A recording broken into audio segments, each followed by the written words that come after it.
Mandal legal service authority ఆధ్వర్యంలో ప్రపంచ AIDS దినోత్సవం సందర్భంగా ప్రత్తిపాడు మండలం రాచిపల్లి గ్రామంలో ప్రైమరీ హెల్త్ కేర్ సెంటర్లో న్యాయ అవగాహన సదస్సు నిర్వహించడం జరిగింది. Mandal legal service committee panel న్యాయవాది అవసరాల దేవి అధ్యక్షతన జరిగిన ఈ కార్యక్రమానికి ముఖ్య అతిథిగా డాక్టర్ పవన్ కుమార్ విచ్చేసి హెచ్ఐవి ఏ విధంగా సంక్రమిస్తుంది, దాని నివారణ చర్యల మీద అవగాహన కల్పించారు. ప్రభుత్వం అందిస్తున్న మందులు మరియు టెస్టుల మీద కూడా అవగాహన కల్పించారు. ఆంధ్రప్రదేశ్ హెచ్ఐవి పేషెంట్లలో మొదటి స్థానంలో ఉండడం దురదృష్టకరమని, దీనికి నివారణ ఒక్కటే మార్గమని, హెచ్ఐవి సోకిన పేషెంట్ల పట్ల వివక్ష చూపకూడదని తెలియజేశారు. ప్యానెల్ న్యాయవాదులు బుగతా శివ, బొంగులూరు మదిబాబులు మాట్లాడుతూ గ్రామంలో ఏ విధమైన సమస్యలు ఉన్నా వాటిని MLHP దృష్టికి తీసుకురావాలని తెలియజేశారు. ఎయిడ్స్ వ్యాధిగ్రస్తులకు చట్టపరంగా అందే సహాయాలను వివరించారు. అనంతరం ప్యానెల్ న్యాయవాదులు, ANMలు, ఆశా వర్కర్లతో ఎయిడ్స్ను నివారించండి, సమాజాన్ని బాగు చేయండి అనే నినాదంతో గ్రామంలో ప్రదర్శన నిర్వహించారు. ఈ కార్యక్రమంలో doctor Pavan Kumar, panel advocates Bugata Siva, Bonguluri Madhubabu, Avasarala Devi మరియు ఆశా వర్కర్లు, ANMలు, గ్రామ ప్రజలు పాల్గొన్నారు. మరి ఈరోజు డిసెంబర్ 1 అనగానే మనకి ముందుగా గుర్తుకొచ్చేది వరల్డ్ ఎయిడ్స్ డే. అంటే 1 డిసెంబర్ రోజు మనం ఈ డేని జరుపుకుంటాం. ఎయిడ్స్ డే ఎందుకు జరుపుకుంటాము అనేది మనం తెలుసుకోవాలి. 1988 నుంచి మనం ఈ కార్యక్రమాన్ని జరుపుకోవడం జరుగుతుంది. ఎందుకు జరుగుతుంది అంటే హెచ్ఐవి అనేది ఒక బాగా డేంజరస్ వైరస్ అనేది. వన్స్ ఒకసారి బాడీలోకి ఎంటర్ అయింది అంటే అది బాడీలోంచి పోదు. దాని గురించి ఈరోజు మనం ఈ అవగాహన సదస్సు నిర్వహించుకోవడం జరుగుతుంది. అలాగే ప్రతిపాడు బార్ కౌన్సిల్స్ ఆధ్వర్యంలో ఈ కార్యక్రమం జరుగుతుంది.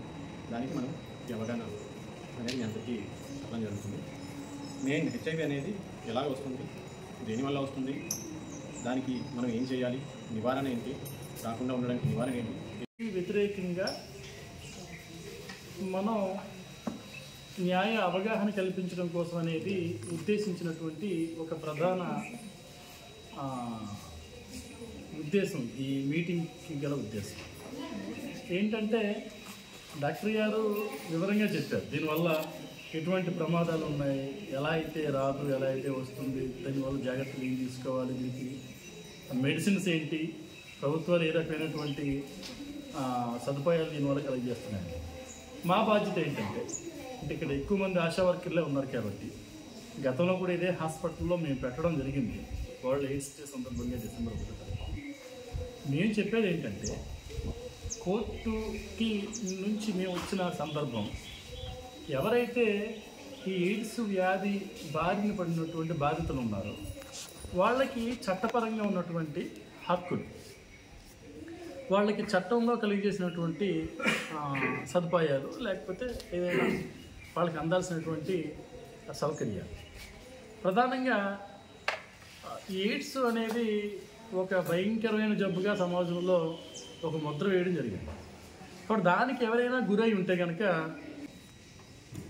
అలాగే మెయిన్ ఏంటంటే ఆశా వర్కర్లు ఏమన్నా మీకే ఫస్ట్ ఐడెంటిఫికేషన్ అవుతుంది. ఎవరికి ఉంది, ఎవరికి లేదు, మీ స్ట్రీట్లో మీ విలేజ్లో అనేది ఫస్ట్ మీకే తెలుస్తుంది. కాబట్టి మీరు అవగాహన మాత్రం పెంచండి జనాల్లో. ఈరోజు ఇది జరుపుకోవడానికి ముఖ్య కారణం ఏంటంటే మీరు జనాల్లో అవగాహన పెంచుతారని ఇక్కడ మండల న్యాయ సేవాధికార సంస్థ న్యాయవాదులైన సీనియర్ న్యాయవాది శ్రీ బుగతా శివ గారికి, అదేవిధంగా దేవి మేడం గారికి, అదేవిధంగా MLSC బాధ్యురాలు శ్రీమతి దేవి గారికి ప్రత్యేక కృతజ్ఞతలు. అదేవిధంగా ఈరోజు ఆదివారం అయినప్పటికీ ఈ యొక్క కార్యక్రమానికి ఇచ్చేసినటువంటి మెడికల్ సిబ్బంది అందరికీ కూడా, మీకు అందరికీ కూడా ప్రత్యేక ధన్యవాదాలు. డాక్టర్ గారు ఎంతో కూలంకషంగా అన్ని విషయాల పట్ల అవగాహన